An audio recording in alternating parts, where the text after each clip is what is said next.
August 1945, 8:15 a.m. A city gone. Everything gray, no colors. In 1 second, 80,000 people disappeared.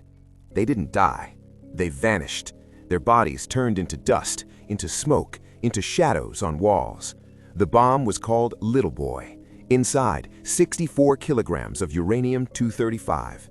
The explosion released 15 kilotons of TNT, 1,000 times more powerful than any bomb before. It detonated 580 meters above the city. Surface temperatures hit 7,000 degrees Celsius. A fireball 400 meters wide swallowed everything.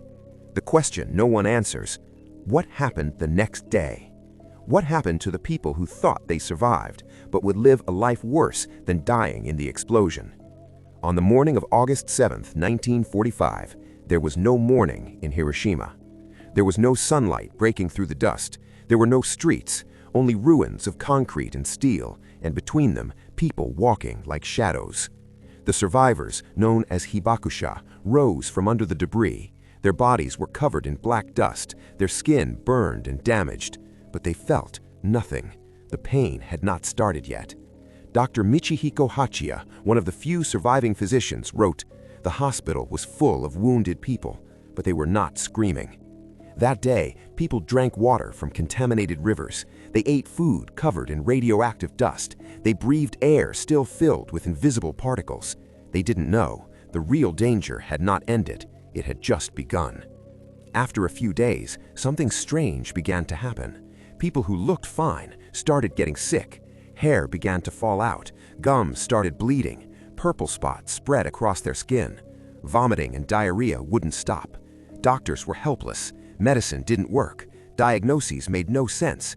They didn't know they were facing something new: acute radiation syndrome. The body had been exposed to massive doses of neutrons and gamma radiation. These tiny particles penetrated cells and destroyed DNA. Cells that divide quickly, like bone marrow and intestinal lining, were the first to die. Without bone marrow, there is no blood. Without blood, there is no immune system. Small wounds didn't heal. Simple infections became deadly. In a few weeks, out of 350,000 people in Hiroshima, around 140,000 were dead by the end of 1945. Half died in the first day. The rest died slowly, from radiation, from burns, from injuries, from despair. One of the most terrifying images of Hiroshima is not the bodies, it's the shadows. On walls and stone steps, human silhouettes remained. People who were standing or sitting at the moment of the explosion, their bodies absorbed the heat and radiation, blocking the surface behind them from being bleached. When their bodies disappeared, the shadows stayed. In the Hiroshima Peace Museum, these shadows still exist today, a silent reminder that life was there and vanished in a flash. But radiation did not stop after the first weeks. The years that followed revealed a slower killer: cancer. In survivors who lived for decades, rates of leukemia, thyroid cancer, and breast cancer increased significantly. The higher the dose, the higher the risk. One of the most important studies, the Lifespan Study, RERF, followed over 120,000 survivors of Hiroshima and Nagasaki. The conclusion was clear: radiation increases cancer risk, not just immediately, but 10, 20, even 50 years later. Even today, scientists are still studying these survivors and still discovering that radiation, even in small doses, leaves a lasting mark. Hiroshima was a bomb. Chernobyl was a reactor, but the killer is always the same: radiation.